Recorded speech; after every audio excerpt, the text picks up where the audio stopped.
Salomão não podia ser apagado da história. Salomão, se nós formos bastante objetivos e sinceros na análise do caráter, da vida e do reinado de Salomão, nós somos obrigados a chegar a, quem sabe, a essa conclusão. Foi o homem que mais subiu por causa de sua sabedoria. Foi o homem que mais desceu por causa de seus pecados. O que ele conseguiu ir para cima, ele conseguiu ir para baixo.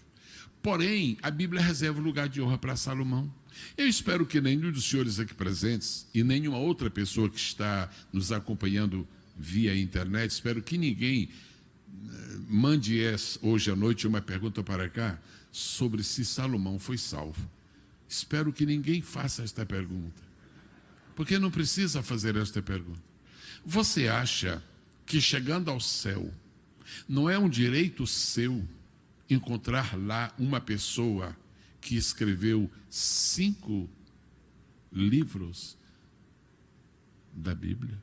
Você não acha que é um direito seu conhecer Salomão? Você não se lembra de o que está escrito? Acho que eu já estou respondendo. Alguém ia perguntar, com certeza. Essa não pergunta mais. Você se lembra que as últimas palavras de uma pessoa são as que, na verdade, determinam sua vida?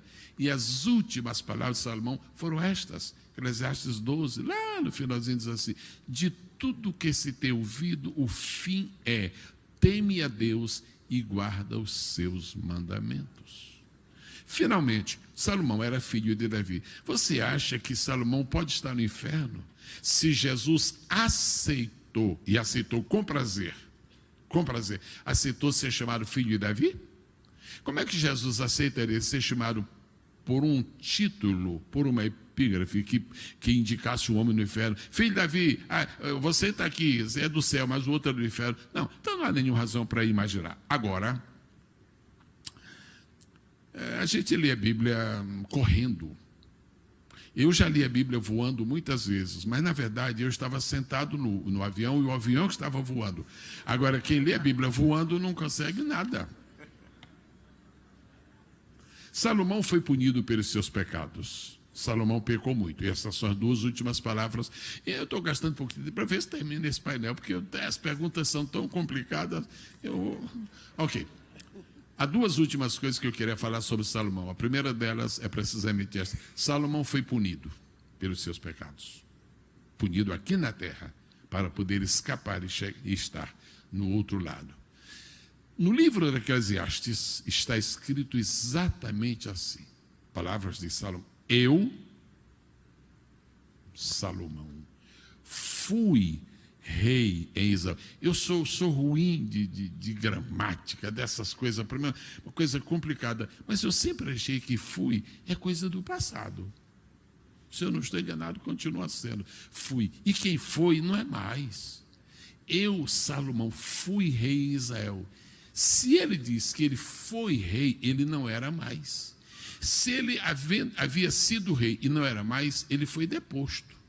E não há vergonha maior para uma autoridade, principalmente para um rei, do que é de ser deposto. Haile Selassie, antigo imperador da Etiópia, veio fazer uma visita ao Brasil, estava lá no Palácio Alvorada jantando com o presidente, e enquanto estava aqui, foi deposto. Quando chegou lá, logo depois ele morreu, porque não há vergonha maior.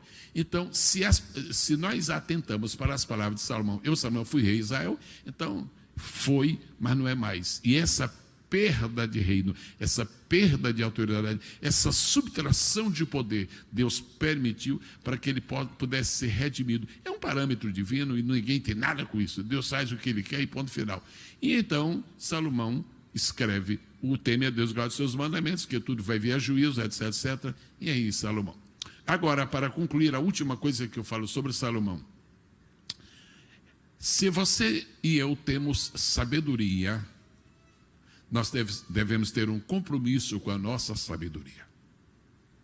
Salomão não foi o homem mais sábio da Bíblia. O mais sábio foi Daniel. Salomão foi o homem mais sábio nas coisas de baixo. Daniel foi o mais sábio nas coisas de cima. Porque existe uma hierarquia universal de sabedoria. Lá em cima, no topo da lista, no topo da pirâmide, Deus. Isso não se discute. Há único Deus sábio. Quer dizer, é o único que possui sabedoria total.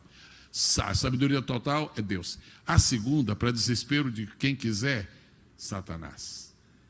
O segundo ser mais sábio do universo, depois de Deus, é Satanás. Depois de Satanás, é Daniel. E depois de Daniel, é Salomão. E quem é que estabeleceu essa diferença entre Daniel e Salomão? Deus. Uma vez Deus falou assim, Deus aqui e o Satanás lá, nós vamos dizer, olha, tu és mais sábio do que Daniel. Não disse do que Salomão, disse do que Daniel estava um pouco acima. O que devemos fazer com a nossa sabedoria? Utilizá-la não somente para o bem dos outros, mas principalmente para o nosso bem. O que levou Salomão aos desastres que cometeu foi, em possuindo uma extraordinária sabedoria, usá-la para todos. Chega uma rainha de centenas de quilômetros distante, Salomão esbanja a sabedoria. Chegam duas mulheres com uma querela realmente das piores, Salomão mostra a sua sabedoria. Mostra a sabedoria para os seus comensais, para os seus amigos, para os seus inimigos. E faz aliança com um homem chamado Irão, rei de Tiro, e com uma sabedoria imensa ele consegue fazer um negócio tão grande, sem estar sujeito a qualquer lava-jato, e fez um negócio muito bom e construiu o templo de Salomão.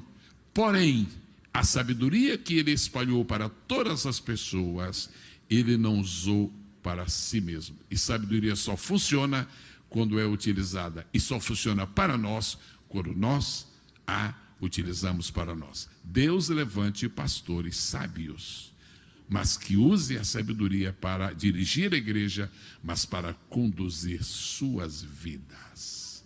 Deus levante pastores sábios, mas que usem sabedoria não somente para escrever livros para os outros lerem, mas livros que retratem a própria vida interior.